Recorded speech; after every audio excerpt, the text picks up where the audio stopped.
Next ko lang guys, ang hirap na namang sumakay. Basta ganitong oras kahit saan yata.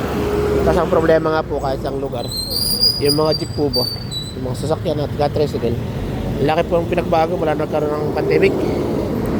Marami na po hindi na masada kasi nga po wala na masyadong sumasakay. Karamihan bumili na ng motor, kumuha na ng hulugan. Ibebanta po muna sa tabing dagat guys. Dito guys galing yung para ako si Jessa 2. Lahat ng motor natin guys ang pangalan ay Jessa. Ewan ko ba, kasi nung dalaga pa si Jessa Saragosa, naging crash na kanyang lingkod. Yun o, crash na solid paghanga. Yan guys, malapit lang yun o. Mula ayun ang highway papunta rito o. Sabi na natin mga 100 meter, more than tabing dagat na, diba? Dito po ito sa Barangay Barreto. Doon naman po sa kabilang side yung Driftwood. Ito po nung araw, nung bata kami, dito talaga kami dumadaan. Pero kan po ito guys, mga kanto, wala pa to kasi pumutok nga pinatubo na tambakan na yan. Dito po tumatama ang dagat noon guys. Dito, ito po noon, dagat ito. Nung hindi pa po pumuputok ang pinatubo, late 80s, 90s yan. Dito po. Ayan, nung pumutok pinatubo, ayan na po. Ito, kanal to noon. Dito talaga dumadaan yung tubig noon, yung dagat.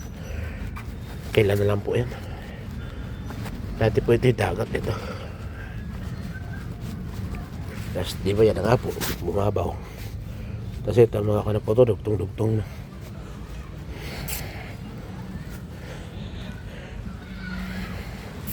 Kumbaga squatter na po, pwedeng kuhain ng gobyerno yan kung talagang kukuhain. Ayan po, may mga nagiinom mga nagkakatuwaan.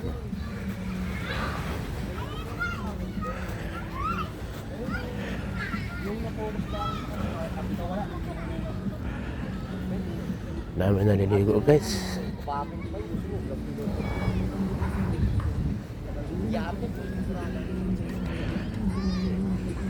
Ang kulit kami nagtanim po ng palmera.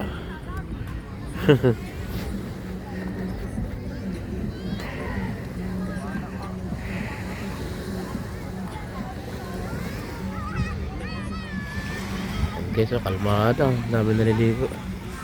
Yan naman po yung mga lumalaot. At saka yung nagbe-bake cruise po. Pag walang laot, namamasahero sila.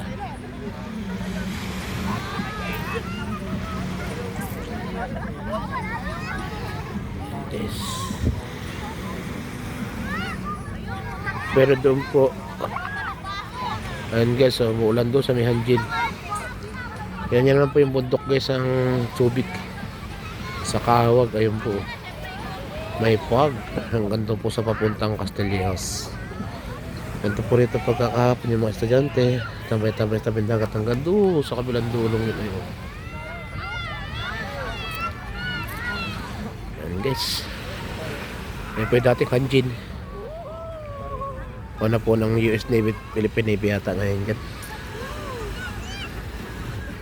Ito yung mga bata guys. Nung araw po ito dito may pier dito. Yung sila una. Ayan guys, hindi po muna tayo pa bibili po kasi ng ulam.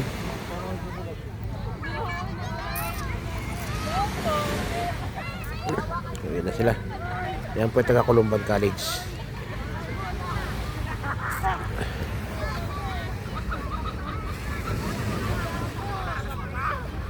So ito naman mga high school. Ganyan din kami na nag-aaral guys. Konti kami dito tabing dagat. Simula nga po nung problema paglalaot. Tinan nyo po yung mga iba naglalaot. Di na lumalaot.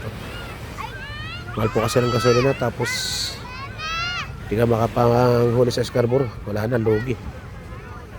Guys, ayun na rin po ang sunset. Yellow sunset po ngayon. Maulan. Sa norte, maulan-ulan. Yung pong kabilang yun, San Antonio na.